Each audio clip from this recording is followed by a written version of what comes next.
Hello students, this is your science teacher. And बेटा, आपने last video में, इसके पहले जो मैंने आपको वीडियो सेंड करी थी वो कौन सी वीडियो थी? Kinetic theory of matter. And in this video we will describe kinetic molecular theory.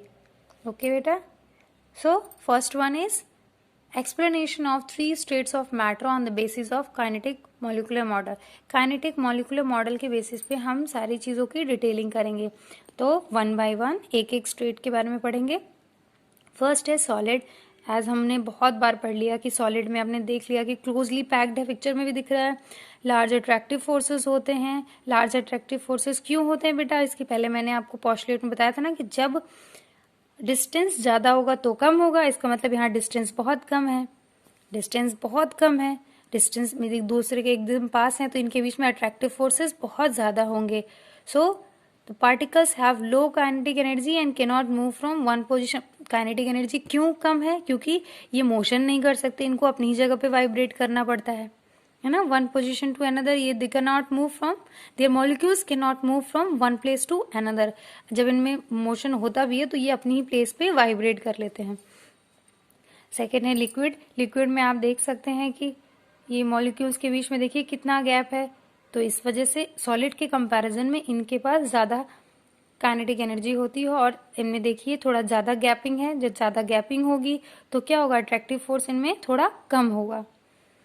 Now हम गैस की बात करते हैं। इनमें देखिए, इनमें तो बहुत ज़्यादा स्पेस है इनके मॉलिक्यूल्स के बीच में। तो गैसेस में, मॉलिक्यूल्स में सबसे इंपॉर्टेंट बात, इसमें सबसे ज़्यादा काइनेटिक एनर्जी होती है क्योंकि इसके जो मॉलिक्यूल्स हैं ये सबसे ज़्यादा मोशन करेंगे और सबसे ज़्यादा मोशन होने की वजह से इनमें सबसे ज़्यादा काइनेटिक एनर्जी होगी। लेकिन इनमें, इनके मॉलिक्यूल्स के बीच में वेकेंट स्पेसेस बहुत ज़्यादा हैं, तो अट्रैक्टिव फोर्सेस इसमें सबसे कम, लीस्ट होता है। तो सबसे ज़्यादा काइनेटिक एनर्जी किसमें?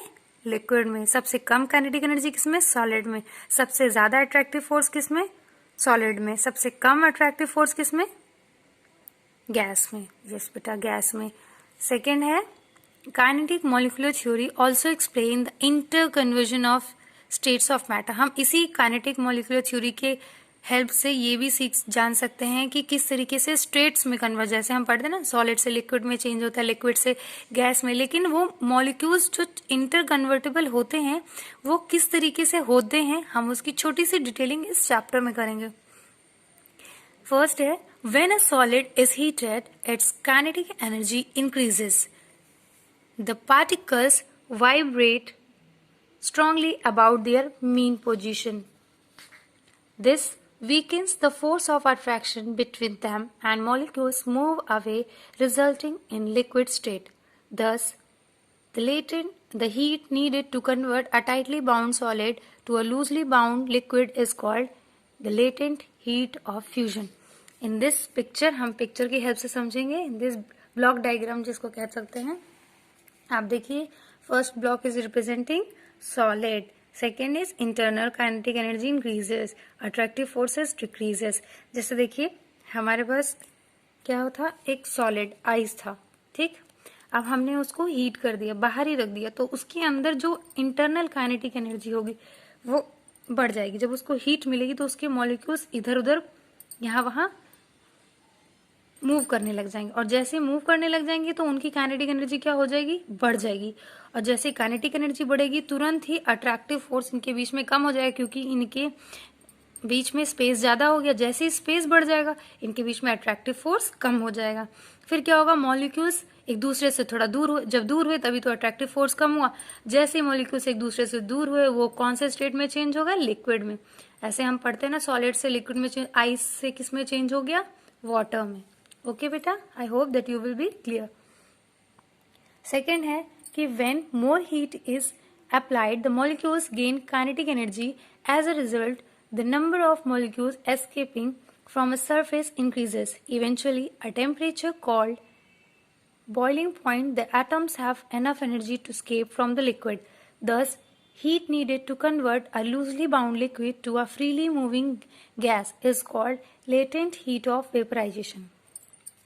It means, अगर हम क्या करेंगे, किसी भी लिक्विड पे अगर हीट डालेंगे मतलब ही कोई सोर्स ऑफ हीट अप्लाई करेंगे तो क्या होगा, उसके मॉलिक्यूल्स में काइनेटिक एनर्जी बढ़ जाएगी, क्योंकि उनमें मोशन होने लग जाएगा उन मॉलिक्यूल्स में, और जैसे ही उन मॉलिक्यूल्स में मोशन होने लग जाएगा उनके बीच में काइनेटिक एनर्जी बढ़ेगी। काइनेटिक एनर्जी के बढ़ने से उनके बीच में स्पेस बहुत ज्यादा बढ़े, number of molecules escaping from the surface increases.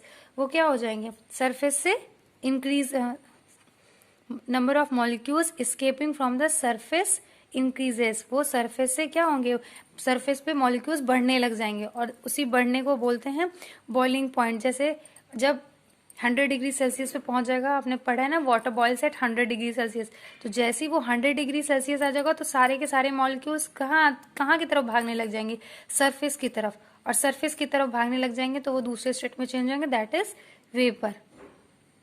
Okay बेटा, सी है third, when a gas is cooled, the heat is removed from it, the molecules lose energy, resulting a fewer collisions, hence the gas condenses into a liquid and finally freezes into a solid. जब भी हम gas को cool करेंगे यानी ठंडा करेंगे किसी gas को, तो क्या होगा, हीट वहां से रिमूव हो जाएगी, the molecules lose energy, molecules में जो एनर्जी थी वो कम हो जाएगी, लूज हो जाएगी, रिजल्टिंग अ फीवर कोलिजन्स होंगे उनके बीच में, और गैस कंडेंस हो जाएगी किसमें, वेपर से लिक्विड में, फाइनली फ्रीजेज इनटू अ सॉलिड, उसके बाद कुछ देर बाद वो क्या हो जाएगा, सॉलिड में फ्रीज हो जाएगा। ओके बेटा।